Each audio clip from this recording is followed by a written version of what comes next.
Vande Mataram students, કેમ છો? મજામાં ને? જેમ કે તમે લોકો જાણો છો કે આપણે ચેપ્ટર નંબર 8 કીડી હતી કે હાથી હશે આપણે ભણીએ છીએ. તો આજનો આપણો નવો પ્રશ્ન છે. આપણે શરૂઆત કરીએ, આપણે કન્ટિન્યુ કરીએ. આપણે પ્રશ્ન જોઈએ, પહેલાં શું કર્યું પછી શું કર્યું? બરાબર. વાક્યોને સવારથી સાંજના ક્રમમાં गोठो, मतलब कि हमने पहले क्या किया और बाद में क्या किया, मतलब कि सुबह से शाम तक हमने क्या क्या किया उसे क्रम वाइज लिखना है. ठीक है, तो पहले मैं 1 से 10 तक सारे वाक्य पढ़ूंगी और उसके बाद हम उसे क्रम में लिखेंगे. चा नास्तो कर्यो, चांदा मामा सपनामां आव्या, दांत साफ कर्या,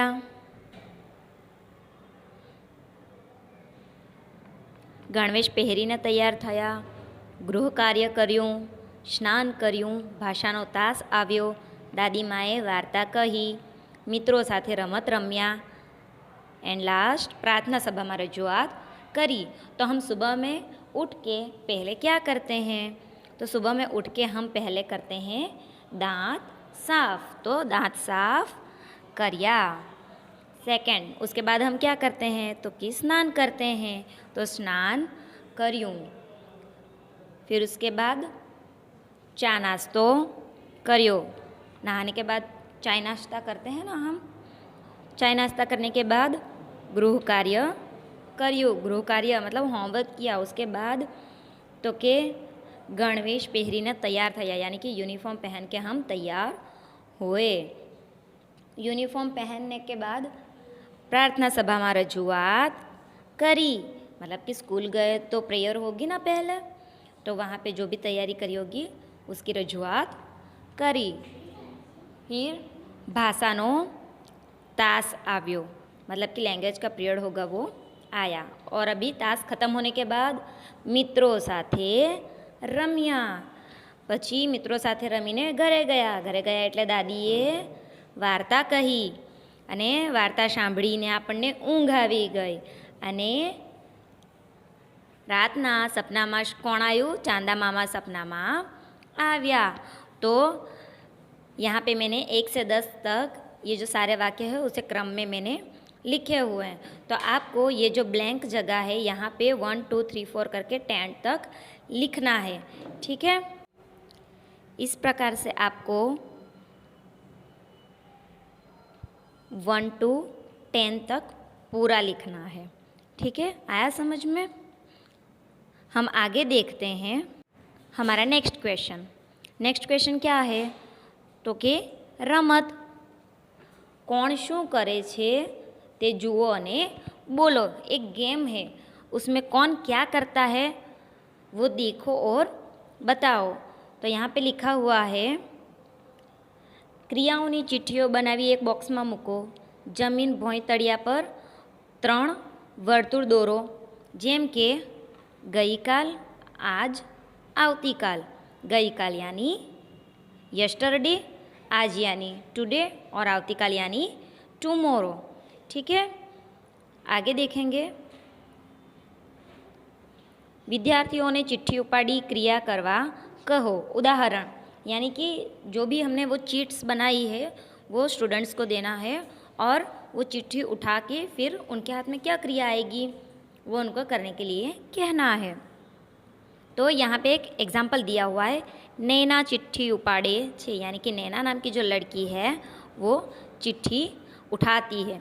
तेनी चिट्ठी में हसो एवी क्रिया करवानुं आवे छे. अभी नैना की चिट्ठी में क्या आया? हंसने की क्रिया आई. तो नैना खड़खड़ाट हसे छे.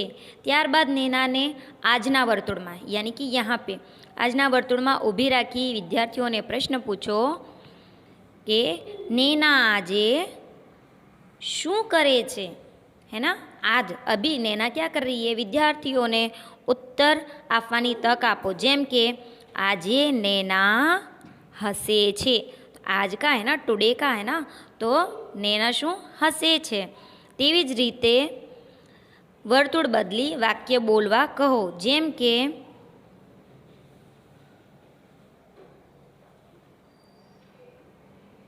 ગઈ કાલે નેના હસતી હતી. ગઈ કાલે મતલબ યસ્ટરડે.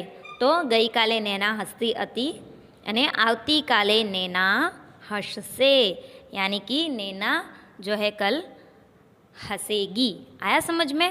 तो आगे हम इसी प्रकार से कुछ एक्सरसाइज है हमारे लिए, वो हम यहाँ पे देखेंगे. કોણ શું કરતું હતું? बोलो અને લખો. तो अब हमने गेम खेली ना. अगर हम स्कूल क्लास में होते तो हम गेम खेलते, पर अभी आप घर पे हो तो अपने फ्रेंड्स के साथ, मम्मी पापा के साथ या घर में किसी के भी साथ ऐसे ग्रुप बना के खेल सकते हो. तो हम यहाँ पे देखेंगे. यहाँ पे मैंने अपने आप से ही कुछ एक विद्यार्थियों के नाम लेके फिर बनाया है. आप ध्यान से सुनना. आप अगर चाहो तो नाम भी बदल सकते हो और उनकी क्रियाएं भी बदल सकते हो. तो फर्स्ट है, यहाँ पे उदाहरण दिया है. दिव्या शू करती हती? तो कि दिव्या दौड़ती हती. उसी प्रकार से महेश, ठीक है, क्लास में कोई बच्चा है उसका नाम महेश है, तो महेश शू करतो हतो? तो कि महेश लखतो हतो. नेक्स्ट, नीला शू करती हती? तो अभी नीला के लिए कूदने की क्रिया है, ठीक है, तो नीला कूदती हती. नेक्स्ट, जीत शू करतो हतो? अभी जीत नाम के लड़के के पास कोई चीट आई है, उसमें वाचन का है, ठीक है, पढ़ना, तो जीत वांचतो हतो. नेक्स्ट, रिंकू शू करती हती? तो अभी रिंकू के पास ऐसी क्रिया है कि वो टीवी देख रही है, ठीक है, तो टीवी देखने की क्रिया है ना, तो लिखेंगे रिंकू टीवी जोती हती. नेक्स्ट, काजल शू करती हती? अभी काजल के पास कौन सी क्रिया आई? नाचने की, तो આપણે લખીશું काजल नाचती हती. तो यहाँ पे जो है आपको सारे वाक्य लिखने होंगे, ठीक है. इस प्रकार से आपको वाक्य लिखने होंगे.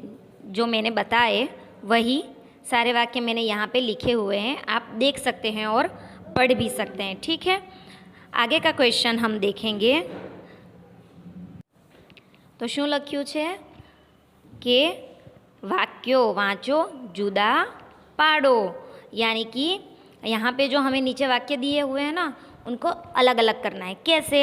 तो कि वाक्य वाँचो, पहला थयुं तेनी नीचे सीधी लाइन અને પછી થયું હોય તેની નીચે વાંકી ચૂકી लाइन, zigzag वाली लाइन, ठीक है, वो करनी है.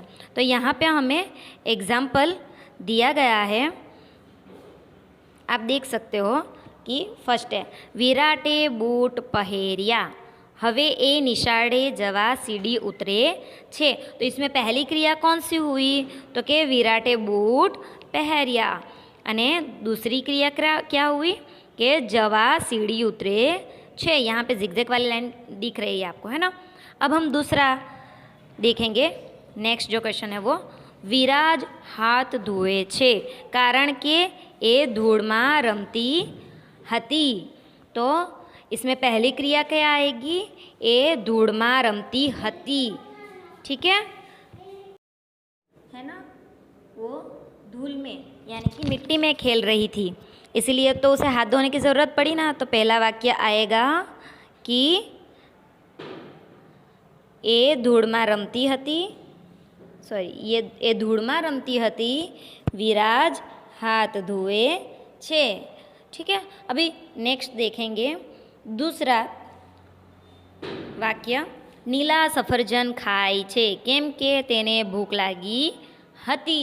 तो इसमें फर्स्ट वाक्य क्या आएगा? पहला वाक्य, तेने भूख लागी हती. नीला सफरजन खाय छे, भूख लगी है तभी तो सफरजन खा रही है ना. नेक्स्ट है, રૂબીનાએ બહાર ખાધું હતું એટલે એને પેટમાં દુખે છે. तो पहला वाक्य यही आएगा कि रूबीनाए बाहर खाधू, है ना, बाहर खाया तभी तो उसे पेट में दर्द कर रहा है ना. तो रूबीनाए बाहर खाधું હતું એટલે એને પેટમાં દુખે છે. નેક્સ્ટ,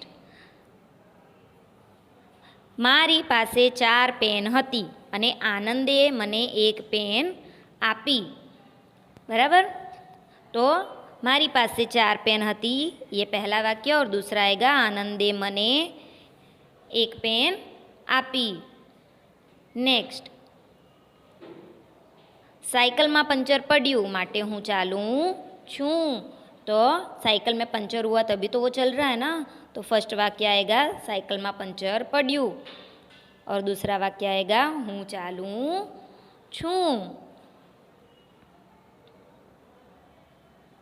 आगे, काले रविवार हतो एटले सेरेना आजे दवाखाने जाय छे।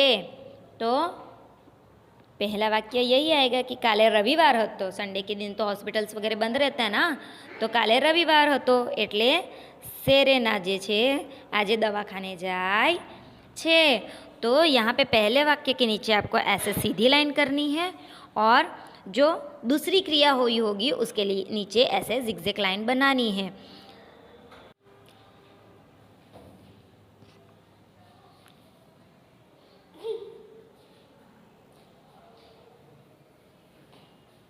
इस प्रकार से, ठीक है। आप यहाँ पे देख सकते हो कि यहाँ पे मैंने जो पहला वाक्य है उसके नीचे सीधी लाइन, और जो दूसरा वाक्य है उसके नीचे जिगजैग लाइन बनाई हुई है। तो आप इसे ध्यान से पढ़ना और लिखना, ठीक है। ओके, वंदे मातरम।